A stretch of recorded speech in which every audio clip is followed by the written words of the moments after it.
टिफिनमध्ये रोजच नवीन काय द्यायचं हा प्रश्न सगळ्यांनाच पडतो. तर आज आपण बनवूयात भेंडी तवा मसाला फ्राय. इथे 250 ग्राम भेंडी स्वच्छ धुवून पुसून घेतली.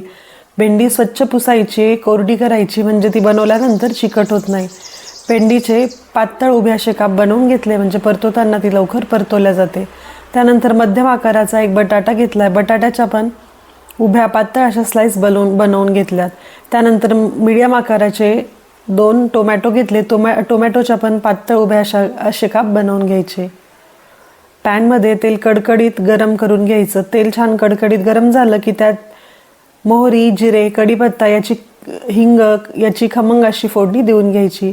फोडणी झाल्यानंतर त्यात सुरुवातीला बटाटा घालायचा आहे आणि एक 3 ते 4 मिनटाकरता बटाटा झाकण ठेवत वाफेवरच छान परतवून घ्यायचा. बटाटा एक 50% छान परतवून झाला की त्यानंतर त्याच्यात भेंडी घालूयात.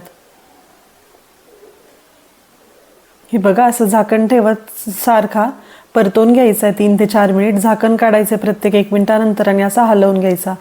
आता भेंडी घालायची आहे, म्हणजे भेंडी परतवताना राहिलेला शिल्लक जो शिजायचा राहिलेला बटाटा असेल तो शिजला जाईल. मीठ घालायचे, म्हणजे भेंडी लवकर परतवल्या जाईल. हळद घालायचे आणि चवीनुसार तिखट घालायचं. जिरेपूड आणि धनेपूड घालायची.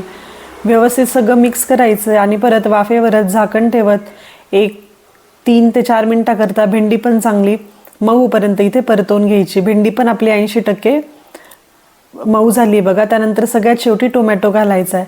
टोमॅटो शेवटी घालायचा कारण टोमॅटो लवकर परतवला जातो आणि जर सुरुवातीलाच टोमॅटो घातला तर त्याचं सगळं पाणी होतं आणि टोमॅटोच्या फोडी जशा पाहिजे तशा शेवटपर्यंत राहत नाही. तर हे बघा, परत एक 2 ते 3 मिनिटाकरता टोमॅटो पण झाकण ठेवूनच वाफेवर चांगलं परतवून घ्यायचं. वाफेवर बनवलेल्या भाज्यांची चव एकदम मस्त लागते. जेव्हा आपण कोरड्या भाज्या बनवतो ना तेव्हा ह्याच पद्धतीने भाजी बनवायची.